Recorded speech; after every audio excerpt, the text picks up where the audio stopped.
2020년 6월 14일 성령 강림절 이후 둘째 주일 푸른나무교회 주일 예배 설교입니다. 본문은 마태복음 9장 35절에서 10장 8절로 제자됨이라는 제목으로 말씀을 나누겠습니다. 자, 오늘부터 교회력은 비절기 기간으로 들어갑니다. 자, 이 기간 동안에는 예수님의 생애를 따라가기보다는 우리 신앙의 성숙을 위한 말씀을 나누게 되는데요. 올해는 주로 마태복음을 읽습니다. 자, 오늘 복음서 본문은 마태복음에서 예수님께서 12제자를 부르시는 장면인데요. 사실 제자를 부르시는 것은 4장부터 시작합니다. 4장에서는 베드로와 요한 등 리더 그룹의 제자들을 부르시는 이야기가 나오고 9장 9절에는 이제 마태를 부르시는 장면 등이 나오고 나서 이제 오늘 본문에서 12제자가 모두 등장합니다. 그래서 오늘은 제자됨에 대해서 나눌까 합니다. 자, 그러면 본문을 보겠습니다. 35절입니다. 예수께서 모든 도시와 마을에 두루 다니사 그들의 회당에서 가르치시며 천국 복음을 전파하시며 모든 병과 모든 약한 것을 고치시니라. 자, 이것은 예수님께서 하신 일을 요약적으로 보여주는 구절입니다. 4장 23절을 보시면 예수께서 온 갈릴리에 두루 다니사 그들의 회당에서 가르치시며 천국 복음을 전파하시며 백성 중에 모든 병과 모든 약한 것을 고치시니 라고 하는데요. 이 구절 다 예수께서 두루 다니사 그들의 회당에서 가르치시며 천국 복음을 전파하시며 모든 병과 모든 약한 것을 고치셨다라고 합니다. 가르침, 선포, 치유 이 세 가지가 예수님께서 하신 어떤 핵심적인 일이라고 볼 수 있겠습니다. 그런데 오늘 본문에서는 그 이유도 이야기하고 있습니다. 36절인데요. 무리를 보시고 불쌍히 여기시니 이는 그들이 목자 없는 양과 같이 고생하며 기진함이라. 예수께서 가르치시고 하나님 나라의 복음을 선포하시고 모든 병과 모든 약한 것을 고쳐주신 이유는 그들을 불쌍히 여기셨기 때문이다 라고 합니다. 이걸 두 글자로 긍휼이라고 하지요. 사실 오늘 주제가 제자됨이라고 했는데 벌써 그 핵심이 나왔습니다. 제자됨의 핵심은 바로 이 예수님의 긍휼입니다. 이 긍휼을 입고 이 긍휼의 마음을 안고 사는 것, 사실 이게 제자됨의 핵심입니다. 37절 이에 제자들에게 이르시되 추수할 것은 많되 일꾼이 적으니 38절 그러므로 추수하는 주인에게 청하여 추수할 일꾼들을 보내주소서 하라 하시니라. 이에라는 것은 앞에 것과 뒤에 것을 연결해주는 의미죠. 예수님께서 사람들을 바라보실 때 그들이 목자 없는 양과 같이 고생하며 기진맥진하는 것을 보고 긍휼히 여기십니다. 그런데 그 사람들을 도와주는 일을 혼자서는 할 수가 없어요. 예수님은 하나님이시지만 동시에 또 사람이기 때문에 이 땅에 사시는 동안에는 시간과 공간의 한계 안에 계셨습니다. 그렇기에 아무리 사람들을 불쌍히 여기셔도 혼자서 이 모든 일을 할 수는 없는 것이죠. 그래서 할 일은 많은데 일꾼이 적다고 하시는 것입니다. 그렇기에 추수하는 주인 곧 아버지 하나님께 청하여 일꾼을 보내달라고 하십니다. 그리고 10장 1절입니다. 예수께서 그의 12제자를 부르사 더러운 귀신을 쫓아내며 모든 병과 모든 약한 것을 고치는 권능을 주시니라. 이런 흐름으로 볼 때 이제 12제자가 나오는 게 갑작스러운 게 아닙니다. 목자 없는 양과 같이 고생에 지쳐있는 사람들을 보며 불쌍히 여기셨다는 이야기 뒤에 12제자가 나오는 것은 바로 이 12제자를 부르신 이유가 그 불쌍한 사람들을 돕기 위해서라는 것이죠. 여기서 그들이 12명이었다는 사실이 왜 중요한가에 대해서는 여러 번 말씀드렸기 때문에 굳이 설명하지 않아도 될 것 같지만 혹시 또 모르시는 분이 있을까봐 짧게 설명하자면 이 10이라는 숫자는 이스라엘의 12지파를 연상시키기 때문에 그들이 새로운 이스라엘이다 라는 것을 상징하는 겁니다. 그래서 10이라는 숫자가 중요해요. 그래서 사도행전 1장에서도 12제자 중에 가룟 유다가 자살한 후에 이제 또 한 사람을 뽑는 거예요. 왜? 12, 10이라는 숫자를 채워야 되니까요. 이제 넘어가서 이제 2절입니다. 12사도의 이름은 이러하니 베드로라 하는 시몬을 비롯하여 그의 형제 안드레와 세베대의 아들 야고보와 그의 형제 요한, 빌립과 바돌로메, 도마와 세리마테, 알페오의 아들 야고보와 다데오, 가나나인 시몬 및 가룟 유다 곧 예수를 판 자라. 어떤 분은 여기에 나오는 순서가 다른 데 나오는 순서랑 좀 다르다면서 그 순서가 다른 이유가 중요하다 뭐 이렇게 얘기하시는데요. 여러분은 굳이 그런 거에 신경 쓰지 않으셔도 됩니다. 그런데 이제 좀 중요하게 보실 것은 먼저 12사도 중에 가장 먼저 언급되는 것이 항상 베드로라는 거예요. 그러니까 12제자 중에서도 베드로가 대장격이었다는 거죠. 그리고 그의 형제인 안드레가 나옵니다. 요한복음에 따르면 안드레는 원래 세례 요한의 제자였는데 그 세례 요한이 보내서 예수님의 제자가 되죠. 그리고 이제 세베대의 아들 야고보와 요한이 나옵니다. 그리고 나서 이제 베드로와 야고보와 요한 이렇게 세 사람이 12제자 중에서도 리더 그룹이 됩니다.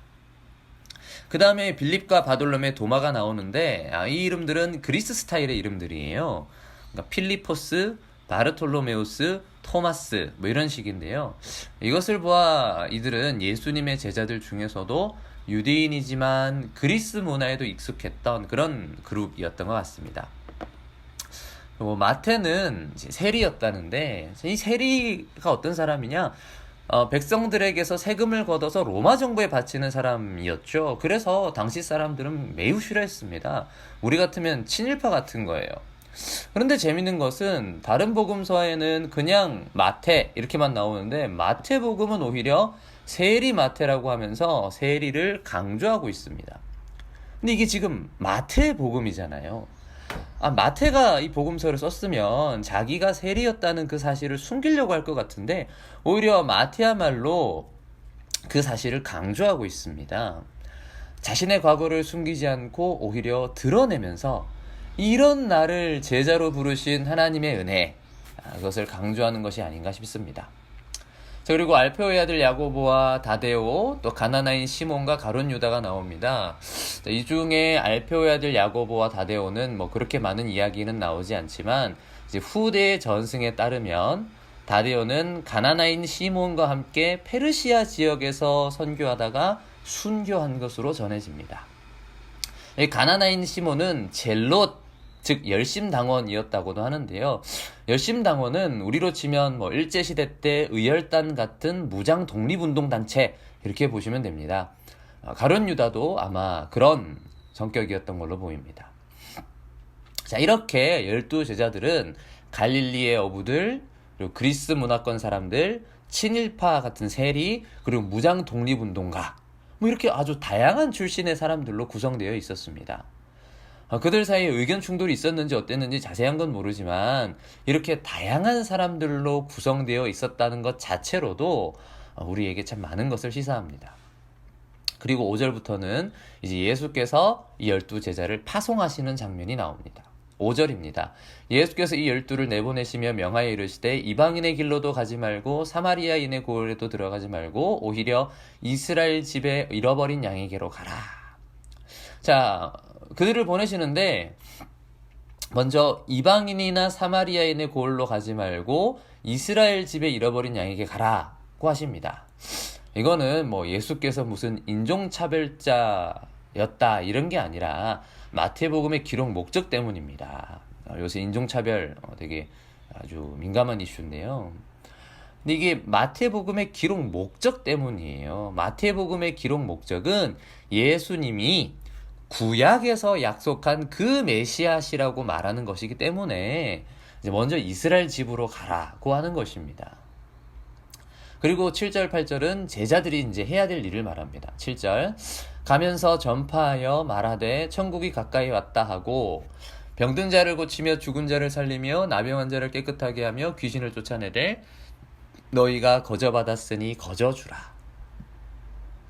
여기서 재밌는 것은 앞서 9장 35절에서 예수님은 가르침, 선포, 치유의 사역을 하셨는데 제자들한테는 선포와 치유만 맡기셨다는 거예요. 그러니까 가르침은 빠져 있어요. 왜 가르침은 빠져 있을까요? 여기에 대해서도 성경이 딱 뭐 찝어주는 게 없기 때문에 뭐 여러 의견이 있지만 학문적인 얘기는 빼고 우리에게 적용할 만한 것을 좀 생각해 보자면 아직 제자들은 십자가와 부활을 경험하지 못했기 때문에 말씀을 풀어서 가르칠 수는 없었다는 점, 이 점을 생각하면 좋겠습니다. 그러니까 십자가와 부활을 그 하나님의 계획과 섭리 하신 일을 알지 못하면 사실 말씀을 다 제대로 이해할 수가 없다는 거예요. 자, 다만 이제 중요한 것은 뭐냐면 8절 마지막입니다. 너희가 거저 받았으니 거저 주라. 여러분, 제자들은 거저 받았습니다. 예수님의 가르침도 더러운 귀신을 쫓아내고 병을 고치는 능력도 모두 다 거저 받았습니다. 아니, 그들이 돈을 냈습니까? 뭘 했습니까? 그저 예수님을 따르기만 했는데 예수님께서는 모두 거저 주셨습니다. 거저 받았으니 거저 주면 됩니다. 뭐 내가 귀신을 쫓아냈다거나 병을 고쳤다고 해서 그 보수를 받으려고 하면 안 되는 거예요. 오늘 우리는 이제 제자됨이 어떤 것인지를 조금 살펴봤습니다. 그 제자됨은 세 가지가 있었어요. 저는 긍휼, 그리고 다양한 출신의 사람들이 함께 모여 있는 공동체라는 것, 그리고 거저 받았으니 거저 준다는 것. 이 세 가지가 있을 텐데요. 마태복음 28장 19절은 이렇게 말합니다. 그러므로 너희는 가서 모든 민족을 제자로 삼아 아버지와 아들과 성령의 이름으로 세례를 베풀고. 자, 모든 민족을 제자로 삼아라. 여러분, 그들만 제자가 아니라 우리 또한 제자입니다. 그리고 우리 또한 다른 이들을 제자가 되도록 해야 됩니다.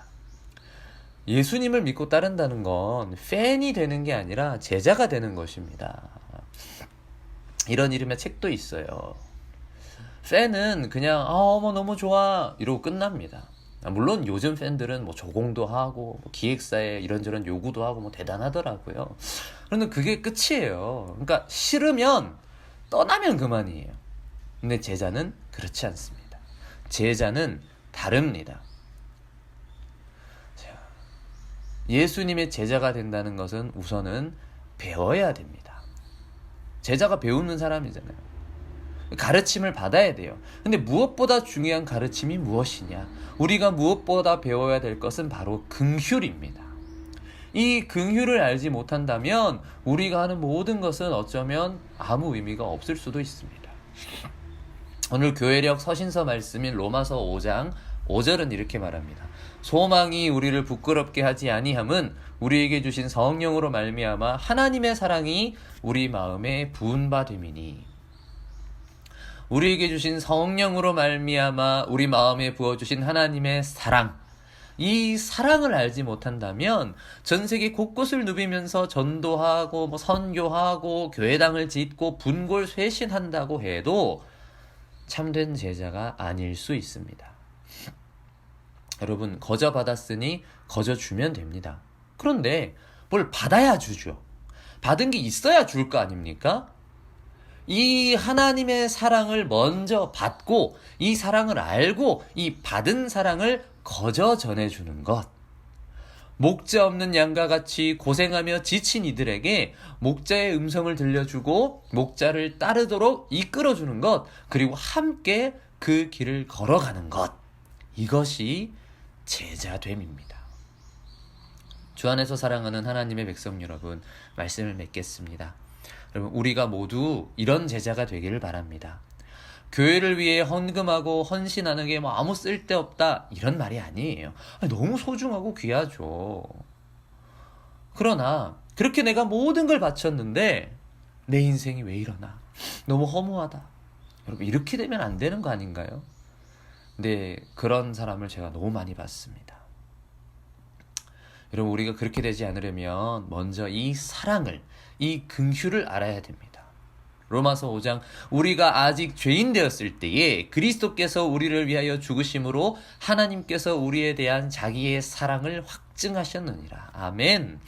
아멘이죠. 근데 중요한 건 이게 그냥 아멘, 말만 아멘이 아니라 이 말씀이 그저 성경책에 적혀 있는 하나의 문장, 참 감동적이야. 이런 데서 그치지 않고 이거를 정말로 깨닫고 깨달을 뿐 아니라 우리 가슴 깊은 곳에 이 사랑이 새겨져서 이 사랑으로 서로를 긍휼히 여겨서 이 광야 같은 세상에서도 하나님의 사랑과 위로로 참된 평안 가운데 살아가는 저와 여러분이 되기를 주님의 이름으로 축원합니다. 기도하겠습니다. 하나님 아버지 감사합니다. 오늘 이 말씀을 통해 제자가 된다는 것이 긍휼을 배우는 것임을 우리가 또 나누었습니다. 우리가 제자가 되어야 한다고 하면서 어려운 성경 공부나 또는 어떤 굉장한 고난을 또는 해외 선교를 꼭 해야 되는 것처럼 그렇게 생각할 때가 많은데 그 모든 일도 다 중요하겠지만 하나님, 우리가 무엇보다 우리의 삶을 드리는 것 너무 소중하지만 그 이후에 오히려 허무에 빠지고 오히려 좌절에 빠지기보다는 먼저 이 사랑을 알게 하여 주옵소서. 예수님의 이 긍휼, 목자 없는 양과 같이 고생하며 기진하는 이들을 보며 불쌍히 여기시는 마음을 우리도 배워서 우리가 하나님의 사랑으로 우리의 마음이 충만히 채워져 무엇을 해야만 은혜 받고 감동받는 그런 신앙이 아니라 우리가 아직 죄인 되었을 때에 우리를 사랑하사 그 아들을 십자가에 내어주신 하나님의 그 사랑이 우리를 움직이는, 그래서 영원히 마르지 않는 그 하나님의 능력에 힘입어 살아가는 우리 모든 귀한 하나님의 자녀들, 우리 주님의 귀한 제자들 되게 하여 주옵소서. 그렇게 하실 주님을 기대하며 감사드리며 우리 구주 예수 그리스도 이름으로 기도합니다. 아멘.